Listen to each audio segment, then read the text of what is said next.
서로 한번 축복하셨으면 좋겠습니다. 마음을 담아서 하늘 복 많이 받으십시오. 한번 축복하시기 바랍니다. 하늘의 복이 넘치기를 축원합니다. 예수를 만남이 큰 기쁨입니다.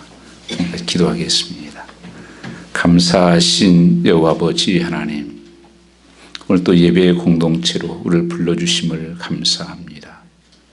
예배드림이 기쁨되게 하여 주시옵고 세상과 나는 간 곳 없고 오직 예수만 보여지게 하여 주시옵소서.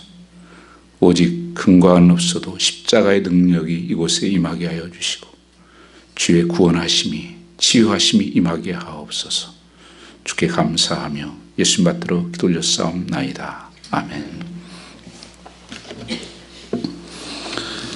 오늘 하나님 말씀은 내가 이를 위해 왔노라는 말씀으로 오늘 나누고자 합니다. 오늘 본문에 보면 이렇게 기록되고 있습니다. 21절에 저희가 가버나움에 들어가니라 예수께서 곧 안식 해당에 들어가서 가르치심에 이렇게 시작되고 있습니다. 주님은 안식일, 주일이죠. 해당에 가서 말씀을 참 힘있게 그것을 그렇게 말합니다. 참 권세 있다. 서기관들과 같지 않다. 이 살아계신 하나님의 말씀을 그 백성들에게 증거하면서 근데 갑자기 귀신 들린 사람이 나타나서 예배를 방해합니다. 예수님께서 귀신을 쫓아내시는데 귀신이 그런 얘기를 합니다. 24절 1장 24절 말씀에 보면 나서는 예수여 우리가 당신과 무슨 상관이 있나이까 우리를 멸하러 왔나이까 나는 당신이 누구인지를 아노니 하나님의 거룩한 자니이다. 귀신이 예수님이 누군지를 안대요. 한 분이심을 안다는 것입니다. 그리고 또 누구인지를 안대요. 그리고 하나님 거룩한 자라고 귀신이 이런 말을 합니다. 저는 참 이 말씀을 이렇게 묵상하면서 개인적으로 참 충격이 됐어요. 저는 말씀을 전하면서 예수를 그렇게 알고 있지는 않는가? 그런 삶이 있는가? 귀신도 예수님이 한 분이신 줄 알고 거룩한 줄 알고 여기 야고보서 2장 19절 말씀에 보면 이렇게 기록되고 있습니다. 하나님께서 한 분이신 줄 귀신도 알고 있다. 그리고 잘 안다는 겁니다. 그리고 귀신이 떤대요. 하나님 두려워서. 그런데 믿지는 않는다는 것입니다. 순종하는 삶은 없다는 것입니다. 이게 뭡니까? 믿음은 믿음인데 귀신 믿음이라는 것입니다. 어쩌면 우리가 예수 믿으면서 하나님을 그저 머리로 아는 하나님은 한 분이십니다. 거룩하신 분입니다. 전능하신 분입니다. 따이노. 그러나 그 능력의 하나님을 믿고 순종하는 자가 진짜 믿음이라고 성경은 말씀하고 있습니다. 야고보서는 행함이 없는 믿음은 죽은 믿음이다. 머리로만 아는 것이 아니라 삶으로 나타나는 것이 참 믿음이라고 하는 것입니다. 오늘 우리 자신은 저는 이 말씀을 묵상하면서 주님의 어쩌면 하루의 삶을 요약해 놓은 것이라고 볼 수 있습니다. 하루라는 것은 우리 전체를 말할 수도 있는 것입니다. 오늘 이 말씀을 통해서 이 한 해를 마무리하면서 나의 믿음은 어디에 있는 것인가? 내가 믿고 있는 하나님은 어떤 하나님이신가? 우리 교회는 한번 자신을 좀 볼 수 있는 그리고 새롭게 시작할 수 있는 출발이 되었으면 하는 것입니다.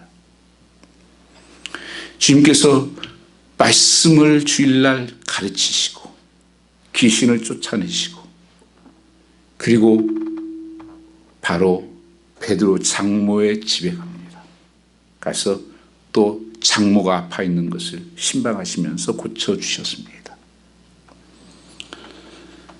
주님은 보통 습관이시면 일찍 일어나는 습관을 가지고 있습니다. 항상 일찍 일어나서 기도하시면서 그리고 또 주일 이 말씀을 해당해서 가르치시고 주일을 또 어떻게 지냈는가를 또한 볼 수가 있습니다. 말씀에 보면 32절 해가 저물 때까지 많은 사람들을 고치고 치료했다 이렇게 말씀하십니다.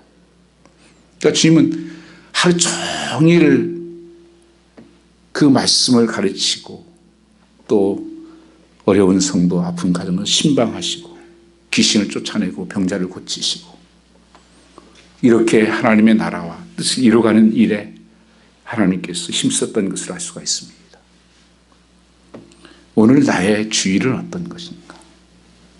여러분 성경 말씀에 율법을 지켜야 된다고 말씀하셨죠. 예수님을 갖다가 십자가에 못 박으려고 했던 것이 율법을 폐한다는 것이었습니다. 율법을 지키지 않는다. 예수님은 그렇게 한 번도 말씀하신 적이 없습니다. 율법을 완성하러 왔다.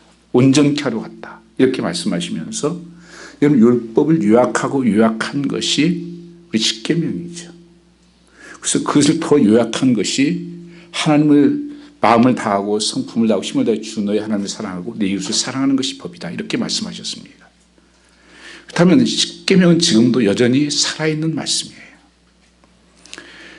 그 바리새인들은 그렇게 생각했습니다. 유대인들은 내가 살인하지 않았으면 나는 법을 지킨 거야. 나는 간음하지 시키지 않았으면 나는 간음하면 지킨 거야 법을. 주님께서 온전케 하신 건 뭡니까? 사람을 미워하는 것이 곧 살인이다. 그리고 마음에 품은 것이 간음한 것이다. 이게 본질적인 율법의 문제다. 그러면서 주님께서 주신 계명이 뭐예요? 안식일을 거룩히 지키라. 그날은 주의 날이다. 근데 지금 이 시대가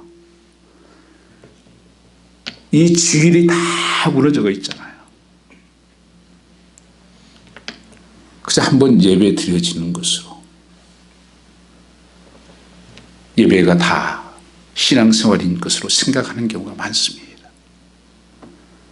좀 표현이 그렇겠지만 저는 그런 생각이 자꾸 들었어요. 많은 요새 그리스도인들이 예배를 한번 쇼핑하는 것 정도로 생각하는 건 아닌가.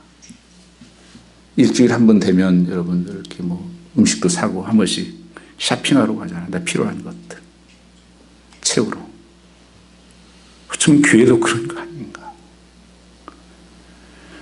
예수 믿는 것은 그것이 아니죠.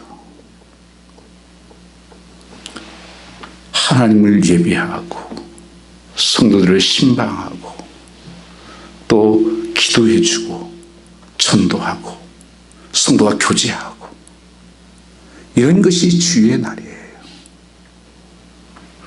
여러분 주일날 나의 어떤 이익과 욕심을 위한 날이 아닙니다. 그건 주님을 위한 날, 성도를 사랑하고 하나님을 사랑하는 날이라는 것입니다. 그 일에 온전히 쓰임받는 것입니다. 주님은 그렇게 사셨어요. 아침부터 늦은 시간까지 해가 질 때까지 주님께서 그 예배를 드리고 베드로의 집에 방문하게 됩니다. 왜냐하면 그 장목 아파트로 누워 있는 거예요. 사실 피곤도 하시겠죠. 그럼에도 불구하고 그 집에 가서 베드로의 장모를 31절 말씀 보시면 나가서 손을 잡아 일으키시니 열병이 떠나고 여자가 저에게 수종드니라. 하나님께서 그 여인의 손을 잡으셔서 그 영의 표현은 터치했다는 거예요. 그 하나님의 그 불쌍한 마음으로 떨리는 마음으로 그 여인의 손을 잡았습니다. 그 사랑의 터치였다는 거예요. 그래서 그 여인을 일으켜 세우는 고치는 역사가 나타난 것입니다. 오늘 여러분 삶 속에도 우리의 살아가는 삶 속에 문제가 없는 사람은 없어요. 이 세상에 문제 없는 것은 공동묘지밖에 없습니다. 산다고 하는 것은 누구나 다양한 것에 문제를 안고 살아갑니다. 그 문제 가운데서 우리가 살아가는데 안 믿는 사람도 믿는 사람도 마찬가지예요. 근데 오늘 본문 말씀을 보면 예수님이 가는 곳에 치유가 나타나고, 예수님이 들어가는 집에 방문하는 곳마다 역사가 나타나고 기적이 나타났다고 하는 것입니다. 세상 사람과 다른 이유가 뭐 되겠습니까? 우리는 어떤 어려움을 만나고 또 환난을 만날 때 우리 힘으로 해결할 수 없을 때 우리는 의지할 곳이 있다는 것입니다. 우리는 바라볼 곳이 있다는 것입니다. 믿을 곳이 있다고 하는 것입니다. 내 세상 사람들은 믿을 곳이 없습니다. 의지할 곳이 없는 거예요. 그래서 이상한 데 쫓아다니는 거죠. 무당이나 쫓아다니고 그냥 퍼마시고 그냥 들어 누워버리고 도망가고 이 세상 살 털 의미가 없다. 끝이다. 그리고 이 세상을 떠나는 사람도 있고. 우리 예수 믿는 사람은 뭐예요? 예수님이 내 안에 오시고 우리 가정에 오시고 나와 함께 하시면 그 하나님 도우시고 그 전능하신 하나님이 치유하시고 회복시키신다고 하는 믿음을 갖는 것입니다. 예수 믿는 베드로, 제자였던 베드로 집에도 그 아픔이, 고통이 있었던 것입니다. 그런데 주님은 거기에 초청한 거예요. 주님 오십시오. 그리고 주님 앞에 부탁하는 것입니다. 30절 말씀 보면 시몬 장모가 열병으로 누웠는지라 사람들이 곧 그의 일로 예수께 여짜온데, 예수께 여짜온다는 게 뭐예요? 예수께 부탁했다는 거예요. 하나님만이 하실 수 있습니다. 하나님 치료할 수 있는 분입니다. 하나님 도와주십시오. 예수님께서 그 여인의 손을 잡았어. 그 여인의 손을 잡았을 때 그 여인은 힘이 있었습니다. 하나님의 치유의 역사가 일어났습니다. 오늘 여러분 내 삶 속에 예수가 있는가 하는 것입니다. 여러분 가정에는 누가 주인된가 하는 것입니다. 요한복음 4장 말씀해 보시면 요한 3장에 그 잔치에 포도주가 다 떨어졌습니다. 포도주가 떨어졌다는 것은 그 잔치는 이제 기쁨이 끝나갔다는 거예요. 그때 마리아가 예수께 여쭙니다. 포도주가 없나이다. 그때 주님께서 그 포도주를 물이 변하여 포도주가 되는 역사와 기적이 나타납니다. 사람들이 그럽니다. 아니 이 집은 어떻게 갈수록 더 맛있는 게 나와. 어떻게 맛이 없는 삶이 맛있는 인생으로 바뀌어. 예수께서 말씀하시고 순종할 때 그 기적이 거기에 나타난 것입니다. 오늘 내 삶 속에도 정말 예수가 내 삶의 주인 되시고 내 삶의 왕이 되시고 그분을 내 삶에 모시면 이런 기적이 오늘 또 우리에게 나타나는 것입니다. 이걸 믿으셔야 됩니다. 예수는 어제나 오늘나 변함없는 창조주 하나님이시오. 죽은 자를 살리시는 분이요. 무료 걷게 하시는 분이요. 치유하시는 분이십니다. 그 치유가 그 베드로 가정에 임했던 것처럼 오늘 또 주님을 나의 주인으로 왕으로 모시고 사는 삶에 이런 기적이 일어날 것입니다. 여러분의 주인은 누굽니까? 정말 예수 그리스도가 그분만이 나를 치료하시는 분이에요. 그분만이 구원하시는 분이요. 그분만이 전능하시는 분이요. 예수님이 주인 되게 하는 삶. 오늘 여러분의 삶에 일어나기를 축복합니다. 그리고 주님께서 이 열병을 치유하시고 많은 사람들이 그 소문을 듣고 주님 앞에 나왔습니다. 32절 말씀에 보면 저물어 해질 때 모든 병자와 귀신 들린 자들이 예수께 데려오니 그렇게 말씀하고 있습니다. 요한복음 9장 말씀해 보시면 9장 2절 3절에 어떤 한 사람이 맹인으로 태어난 사람이 있었습니다. 이 제자들이 이렇게 묻습니다. 누구의 죄 때문에 이렇게 맹인이 된 것입니까? 누구 죄 때문입니까? 부모 죄입니까? 그 애 죄 때문에 그렇습니까? 심히 유명한 말씀을 하시죠. 누구의 죄가 아니라 하나님의 영광을 드러내려고 하는 것이다. 내가 살아가는 삶 속에서 어떤 곤란과 환난은 때로는 죄로 말미암아서 오는 것이 있습니다. 성령께 여러분 정말 하나님 앞에 나가서 물어야 됩니다. 이것이 어디에서 온 것입니까? 어떤 죄로 말미암아서 하나님께서 나를 깨닫게 하시려고 또 하나님께서 축복하시려고 오는 고통과 환난이 있습니다. 그리고 어떤 것은 하나님의 영광을 더 드러내려고 오는 것도 있습니다. 또 사도 바울 같은 고백이 들으면 약한 데서 강함을 얻게 하시려고 하나님께서 내게 질병을 허락했다고 고백하는 것입니다. 어떻든 간에 그 모든 것은 예수 안에 있다는 거예요. 그래서 예수 앞에 가면 그 모든 것이 치유받고 변화가 일어나는 것입니다. 이 다윗처럼 살면서 고난과 역경을 많이 당한 사람이 없습니다. 근데 다윗은 한결같이 그 믿음은 뭐였습니까? 하나님 앞에 나가 불을 짓는 것이었습니다. 그래서 깨닫게 해 주십시오. 이 깨닫는 은혜, 이게 축복이에요. 깨달아지면 끝나는 거예요. 여러분, 우리가 아프면 병명이 무엇인가 분명해지면 치유가 쉽죠.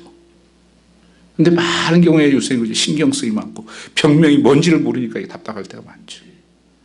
하나님 앞에 나가면 그것이 무엇인지를 알게 됩니다.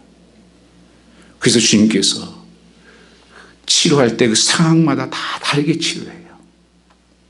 어떤 사람 손을 이렇게 세우기도 하고 뭐 진흙을 바르기도 침발로 진흙 바르기도 하고 일어나라고 명하기도 하고 하나님은 우리의 모든 형편과 상황을 다 아십니다.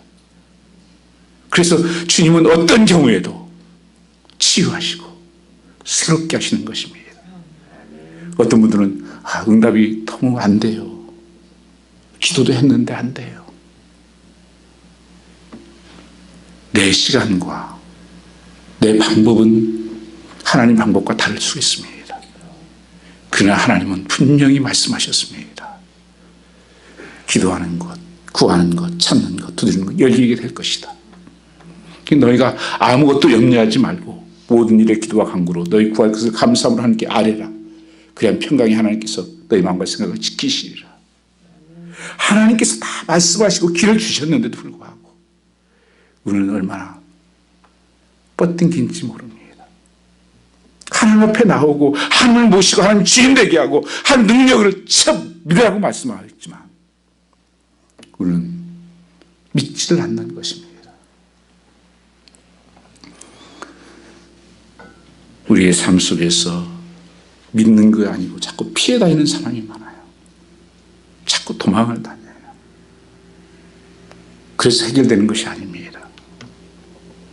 어떤 사람은 남편이 문제가 많으니까 남편을 버리면 떠나면 문제 해결될 것 같죠. 또 아내가 그러면 아내, 자녀들, 직장들, 심지어 교회까지도 천만에요. 피한다고 해서 문제가 해결되는 것이 아닙니다. 숨는다고 해서 문제가 해결되는 것이 아닙니다. 들어눕는다고 해서 해결되는 것이 아닙니다. 하나님을 만나야 되는 것입니다. 예수를 내 마음속에 우리 가정의 주인으로 왕으로 모셔야 된다고 하는 것입니다. 예수가 가는 곳마다 그 역사가 일어났고 그 변화가 일어났습니다. 주님께서는 오늘도 우리를 부르시고 계십니다. 내 손을 붙잡기를 원하십니다. 일어나라고 말씀하는 것입니다. 여러분, 내가 잡았던 것을 놓으시기 바랍니다. 우리는 예수 없이는 어떤 삶에도 만족할 수 있는 행복함이 없습니다. 우리 크리스찬 행복은 어디 있습니까? 예수 믿고 구원받았고 하나님의 사람이고 하나님의 백성이 되었다고 하는 것입니다. 이 축복을 여러분 아십니까? 그럼에도 불구하고 이 시대를 보면 예수 믿는 사람인가 안 믿는 사람인지 구분이 안 돼요. 예수 믿는 사람 어떤 사람을 만나서도 다른 것입니다. 하나님을 믿기 때문에 기쁨이 있고 감사가 있는 것입니다. 내가 하나님이 치유할 것을 믿기 때문에 하나님께서 역사하실 것을 믿기 때문에 그러는 것입니다. 하나님은 전지하신 하나님, 전능하신 하나님, 모든 것을 아시고 모든 것을 감당할 수 있는 예수 그리스도라고 하는 것을 말씀하고 있습니다. 그는 능치 못함이 없다고 말씀하셨습니다. 저는 믿지 않는 분들을 생각할 때마다 마음속에 늘 아픔이 있습니다. 불쌍히 여김이 있어요. 인생의 폭풍을 만나면 저 사람 누구에게 호소할까? 누구에게 호소하고 누구한테 나갈까? 누굴 믿고 사십니까? 사람들 믿고요. 의술을 믿습니까? 돈을 믿습니까? 내가 한계에 부딪힐 때 내 지성, 내 생각, 내 노력, 내 방법이 통하지 않은 절박한 상황에 부딪힐 때 누구한테 기대겠어요? 그래서 하나님이 아닌 우상을 붙들고 호소해보게 하는 것입니다. 대답이 없습니다. 오늘 여러분, 이 베드로도 예수님을 그 가정에 가서 주님께 여쭈는 것입니다. 주님, 우리 장모가 많은 사람들 와서 아픕니다.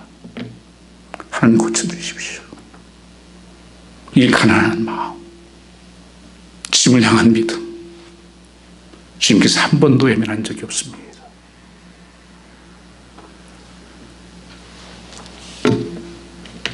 마침 하나님 때가 되어서 모든 문제를 풀어주시는 것처럼 오늘 주님께서 손을 잡아 일으켜 세우시며 그 여자가 일어나서 주님을 수종들다라, 이런 기적이 오늘 우리에게 필요하고 오늘 이 역사가 일어나기를 주님으로 축원합니다. 병 문제뿐 아니라 지혜 문제를 깨닫고 예수님이 죄에서부터 나를 구원하실 분이라는 사실을 알고 예수 그리스도를 마음에 모실 때 영원한 소망, 그 영원한 하나님의 나라가 우리 속에 임하게 되어 있다고 하는 것입니다. 병을 가지고 있음에도 불구하고 병을 이기고 승리하는 찬양, 이 주님을 우리는 높여드리는 것입니다. 그래서 여러분, 이 한 해를 마무리하면서 우리의 예배가 다시 한번 회복되기를. 예배는 주일날만 있는 것이 아니에요. 우리 교회만 해도 새벽 예배가 있습니다. 수요 예배도 있고 금요 예배도 있고. 여러분, 나 지금의 삶에서 그 예배를 하나님이 역사할 수가 있겠습니까? 그 믿음이 있냐는 것입니다. 아는 믿음이 아닌 정말 사는 믿음. 주님은 예배에 열망이 있을 뿐 아니라 기도에 열망이 있어 계셨습니다. 그 35절 말씀 한번 같이 보겠습니다. 새벽 오히려 미명에 예수께서 일어나다가 한적한 곳으로 가서 거기서도 기도하시니라. 오늘 말씀의 33절 이하의 말씀을 보면 온 동네 사람들이 그 하나님의 치유하심의 소식을 듣고 많은 사람들이 이 저녁까지 끝나지 않는 사역들, 그리고 문 앞에 모든 사람이 다 모여있더라고, 온 동네가 모였다고 말씀하고 있습니다. 그 주님은 그런데 새벽 오히려 미명의 예수께서 이르는 한적한 곳으로 나가서 뭐 했다는 겁니까? 기도하셨다. 주님은 왜 이런 능력이 있었을까? 주님도 여러분 우리와 똑같은 육성을 가지고 계시는 우리와 같은 사람입니다. 하나님이시였지만 이 땅에 계시는 동안은 우리와 똑같은 사람이었어요. 우리와 성정은 같은 사람이었고 그가 고통을 당하셨고 배고픔도 하셨고 눈물을 흘리시고 그 예수님도 사실 얼마나 피곤하겠어요. 그럼에도 불구하고 새벽 오히려 미명에 일어나서 한적한 곳에 가서 기도하셨다고 말씀하고 있습니다. 누가복음 22장 39절 40절 말씀에 보면 예수님 습관을 쫓아 감람산에 가셨다 이렇게 말씀하십니다. 예수님의 루틴이에요. 그것이 하루 아침에 하는 사건이 아니라 데일리 루틴이었습니다. 매일매일 삶 속에서 습관화되어 있는 것. 그것은 주님과 첫 시간을 만나는 것이었습니다. 첫 시간을 하나님과 교제하는 시간을 가졌다고 하는 것입니다. A.W. 토저라는 분이 이렇게 말씀했습니다. 지금 열심히 있다고 열심히 일하는 사람들, 열심히 있다고 하는 그리스도인들 중에 가장 맹점이 뭔가? 바쁘다는 핑계로 하나님과 만남의 교제를 게으리하는 것이다. 예배를 게으리하고 말씀 보고 기도하는 일을 전도한 일을 게으리한다. 이렇게 말씀했습니다. 사람들이 다 지금 한결같지 않게 바쁘다는 거예요. 피곤하다는 것입니다. 여러분 속지 마시기 바랍니다. 하나님의 일은 피곤하지 않습니다. 하나님 앞에 나오는 것은 피곤함이 아니에요. 능력입니다. 근데 우리는 거기에 속고 있어요. 아니, 기도하는 일이 피곤한 일이에요? 힘을 얻는 일이죠. 예배하는 것이 피곤한 일이에요? 그보다 바쁜 일이 있고 그보다 긴급한 일이 어디 있습니까? 주님도 새벽에 그 한적한 곳에 일어나서 하나님을 대면하고 하나님을 만나는 시간이었습니다. 그 하루를 어떻게 또 살아야 되나? 그 다시 한번 사명을 깨닫고 하나님께 살 수 있는 능력을 달라고 힘을 달라고 이렇게 기도함으로 하루 시작했던 것을 알 수가 있습니다. 어떤 사람들은 하나님의 일을 교회 열심히 일을 한다고 하는 이유로 바빠서 예배를 등한시하고 기도를 등한시하고 여러분 아무리 봉사를 하고 뭐 성가대를 하고 교사를 하고 목회도 마찬가지 목회를 하고 그 바쁘다는 핑계로 내가 그것을 한다는 핑계로 하나님과 교제를 등한시한다든지 예배와 말씀과 기도를 등한시하면 꼭 대가를 치릅니다. 그게 나쁜 것이 아니죠. 중요한 일이에요. 그러나 더 중요하고 급한 일이 있다는 것을 말씀하고 있는 것입니다. 교제를 등한시하여 여기는 사람은 조만간 하나님 일에 의욕을 잃어버립니다. 왜냐하면 내 마음이 나도 모르게 강팍해져요. 한 능력을 받지 못해요. 그 흐름이 끊겨버려요. 그러니까 내 힘으로 하게 되는 거예요. 내 의지로 하게 되고 좀 가다 보면 시험이 듭니다. 왜요? 인정을 좀 해주면 힘이 좀 나고 조금 잘못하면 좌절해버리고 껍데기만 남는 거예요. 그게 아무 능력이 안 나타나요. 하긴 했는데 열매가 없어요. 여러분요. 요한복음 15장 말씀에 나는 포도나무 나는 가지니 저가 내 안에 있으면 많은 열매를 맺고 나를 떠나서 내가 아무것도 할 수 없다고 말씀하시는 거예요. 포도나무는 이 가지는 나무에 붙어 있을 때만 열매를 맺어요. 그 가지에 떨어져서도 무엇을 한다고 생각하는 거예요. 이것도 하고 저것도 하고 그렇게 합니다. 증상이 뭔지 아십니까? 시끄러워요. 말이 많아져요, 거기에. 그리고 열매는 없어요. 왜요? 좀 알아줘야 되는데 안 알아주시고 다녀요. 좀 인정해줘야 되는데 인정 안 해주고 다녀요. 그러니까 인정해달라는 거고. 그런데 열매는 아무것도 없어요. 그건 예수 없이 하는 거예요. 자기 좋아서. 그건 믿음이 아니에요.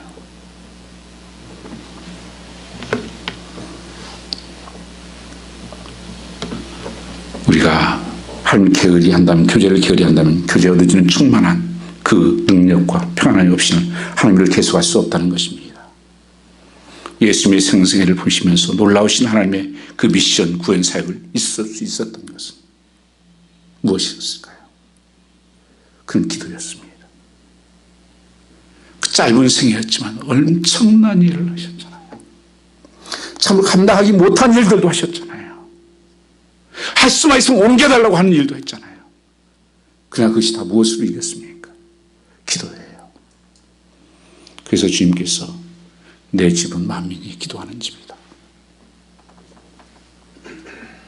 장사하는 사람들을 다 쫓아냈어요. 여러분, 내가 물건 안 팔아도 장사할 수 있습니다. 교회에서. 자기 나타나고 자기 드러나고 뭐 알아주고 인정받고. 내 집은 만민이 기도하는 집이다. 기도가 일하게 하신 것입니다. 기도에 대해서 쓴 이엠 바운주라는 분이 계십니다. 목사님이. 그분이 그런 5권짜리인데 저는 별로 생각 다 잊어버렸지만 그 기절이 생각나요. 교회는 방법을 찾고 있지만 하나님은 기도하는 한 사람을 찾고 계신다. 그 기도가 일하게 하신다. 저는 그걸 믿습니다.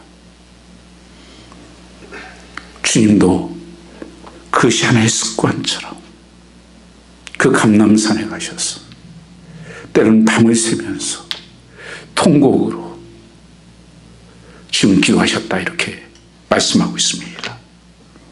예수님의 기도 생활 얼마나 그분은 열망하셨는지.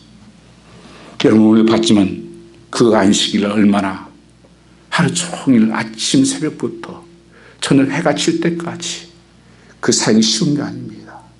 여러분 기도해 주는 게 쉬운 사역이 아니에요.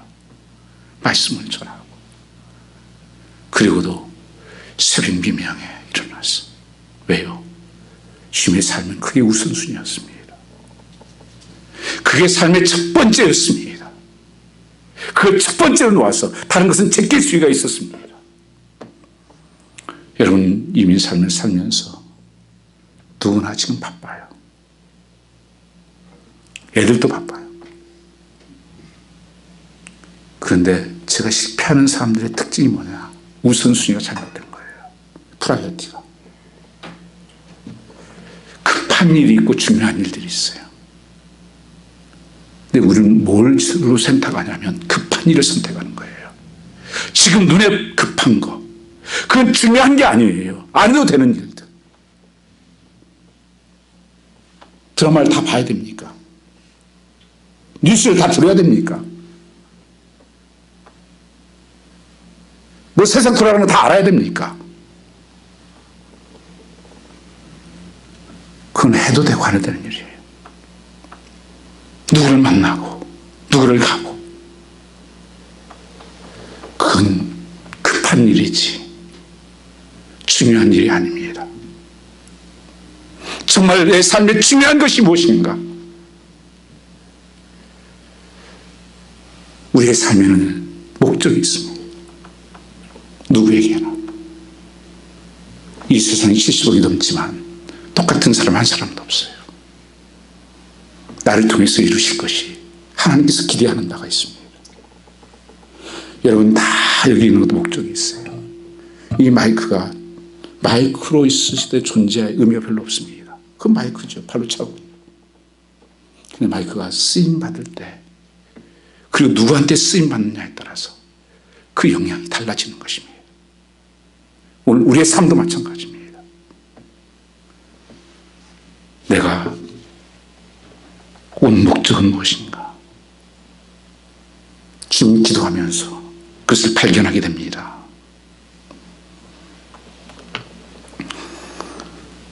바쁜 일정에서도 주님께서는 이 기도하는 시간,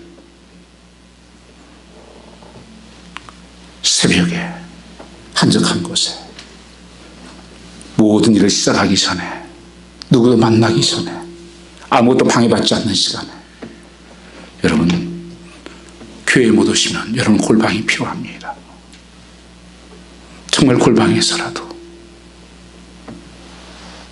하나님, 내 무거운 짐들, 내가 감당할 수 없는 것들 어떻게 합니까 하나님? 그리고 하나님, 내가 어떻게 살아야 됩니까? 무엇으로 하니 이길 수가 있습니까?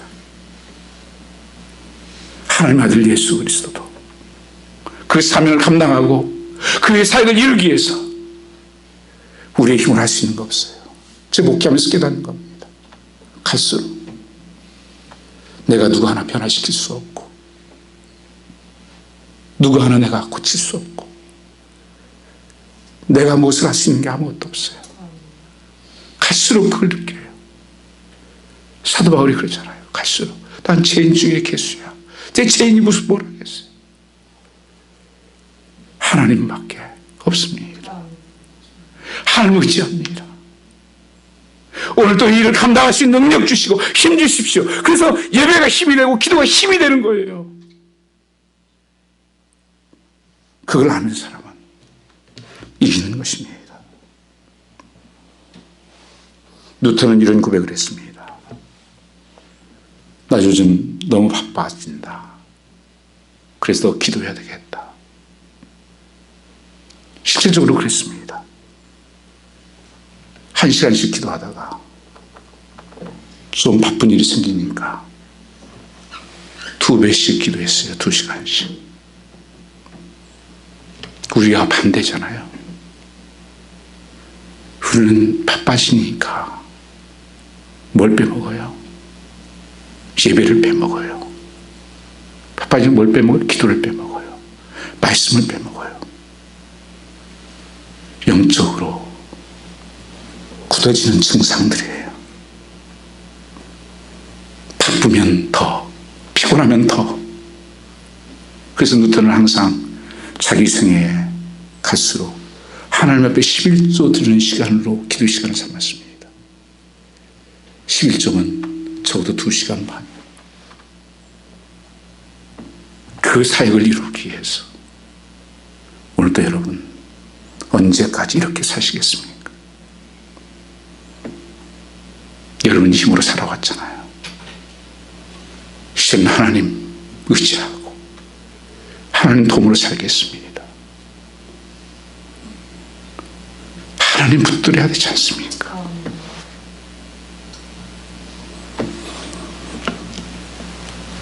누태에게 있어서 그는 기도는 그 바쁨과 가져다주는 피곤함을 극복할 수 있는 새로운 용기와 비전의 자리였다고 그는 고백했습니다.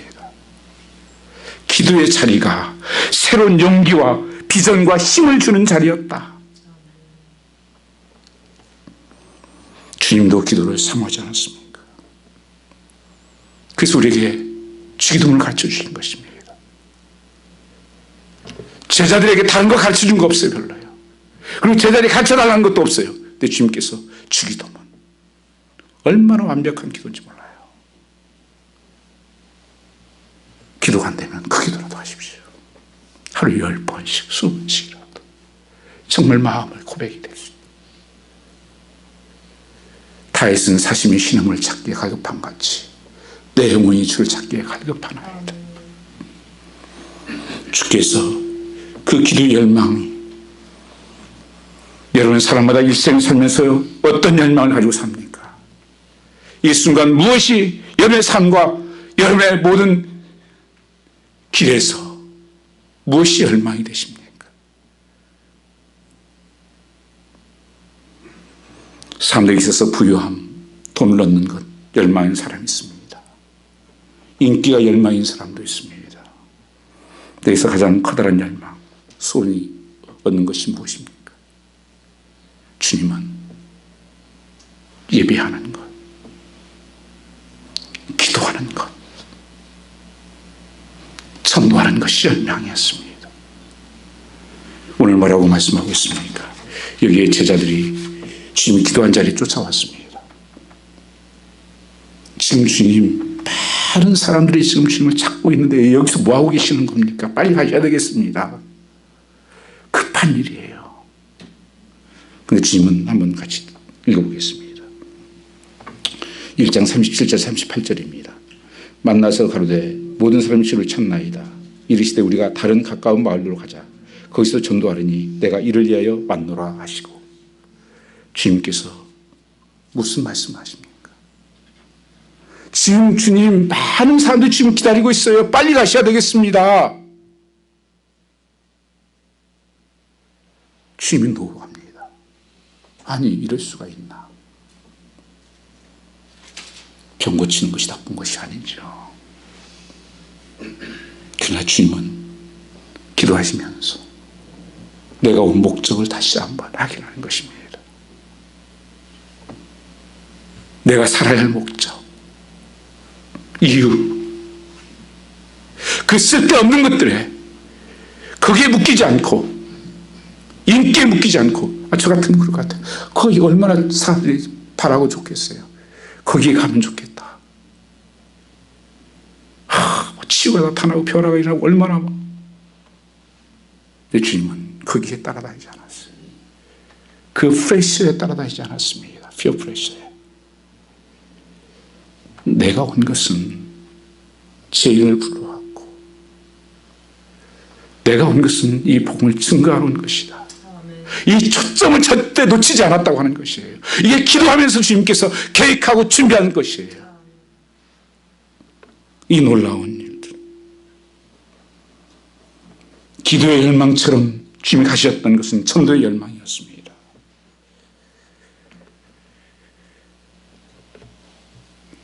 집요하게 주님께서는 그것을 기억하셨습니다. 현대인의 삶에는 어떤 사람은 충동적인 삶으로 끌려다니는 삶이 있고, 어떤 사람은 소명에 의해서 살아가는 삶이 있습니다. 중요한 가치관이죠. 예수님이 오신 목적은 전도하는 것이 목적이었습니다. 이 목적을 분명히 알았고 초점을 잃지 않았습니다. 그래서 한 걸음 한 걸음 나간 것입니다. 누가복음 19장 10절 말씀 보면 인자가 온 것은 잃어버린 자를 찾아 구원하심이요, 그의 사명이 뭐예요? 잃어버린 자를 찾아 구원하심이라. 너는 가서 모든 족속으로 제자를 삼아라. 디모데후서 4장 2절 말씀 보시면 너는 말씀을 전파하라. 때를 어떤지 못하든지 항상 힘쓰라. 디모데후서 4장 5절 말씀에 너는 모든 일에 신중하여 고난을 받으며 전도자의 일을 하며 내 직무를 다하라. 우리의 주님을 닮아가고 주님의 제자로서의 삶은 우리에게도, 우리의 가장 중요한 우선순위가 뭡니까? 우리가 예배하고 기도하고 복음을 증거하는 일입니다. 여러분 일터에서, 가정에서 여러분 자녀들 뭘 바라고 계십니까? 정말 하나님 잘 믿는, 하나님 영향력 있는 자녀를 만드는 거 아닙니까? 여러분 직장에서는 뭡니까? 우리가 생활하는 것도 중요합니다. 그러나 그것이 목적이 아니잖아요. 그 한 영혼을 사랑하셨던 아버지의 마음을 가지고 하나님 사랑하고 이웃을 사랑하는 것이죠. 우리 11월 14일은 새생명 축제 잔치가 있습니다. 일상의 삶에서 아직도 하나님을 알지 못하는 영혼들을 찾아 나서는 아버지의 마음을 달라고 기도하시면서, 주님은 말씀만 기도만 그렇게 하신 것이 아닙니다. 39절 읽고 마치겠습니다. 이에 온 갈릴리에 다니시며 저희 열에 해당해서 전도하시고 또 귀신들을 내어 쫓으시더라. 기도만 하고 마치는 사람들이 많아요. 기도가 끝? 아니요. 기도하시고 주님께서는 실제적으로 그렇게 가셨습니다. 가셔서 전도하시고 귀신을 쫓아내시고 그 사역을, 그 사명을 끝까지 감당하셨던 것처럼 오늘 여러분 나의 지금의 신앙의 삶 다시 한번 하루를 마무리하면서 점검하시고 나는 무엇이 떨어졌는가, 어디서 떨어졌는지. 에베소 교회는 사랑이 떨어졌다고 말씀했습니다. 예배가 떨어지지 않았는지, 기도가 떨어지지 않았는지, 전도가 떨어지지 않았는지 주님께서 우선순위를 삼으셨던 것이 나도 그런 우선순위가 되고 프라이어티가 될 수 있기를 주님으로 축원합니다. 전 기도하겠습니다. 오 아버지 하나님, 오늘 또 우리에게 말씀하신 하나님을 찬양합니다. 하나님은 우리를 만지시는 분이시오, 치유하시는 분이시오, 새롭게 하시는 하나님인 것을 믿습니다. 오 아버지 하나님, 여러 가지 묶여있던 삶을 풀어주시옵소서. 베드로의 상모를 고치시며 병자를 고치시며 귀신을 쫓아낸 것처럼 예수 이름 명하노니 모든 병마들이 묶였던 것들이 떠나갈지어다. 치유의 강성이 비춰지게 하여 주시옵소서. 우리가 늘 아버지 깨어 기도할 수 있는 은혜를 주시고 또 만나는 사람마다 우리의 관심이 그 영혼의 관심이 되게 하여 주시옵소서. 하나님 사랑하는 성도를 축복하시옵고 하늘의 문이 열리게 하시고 주의 영광을 보게 하여 주시옵소서. 내가 어디서 떨어진지 무엇이 필요한지를 다시 한번 하나님 채울 수 있는 축복으로 인도하여 주시옵소서. 감사하며 예수님 받들어 기도 올렸사옵나이다.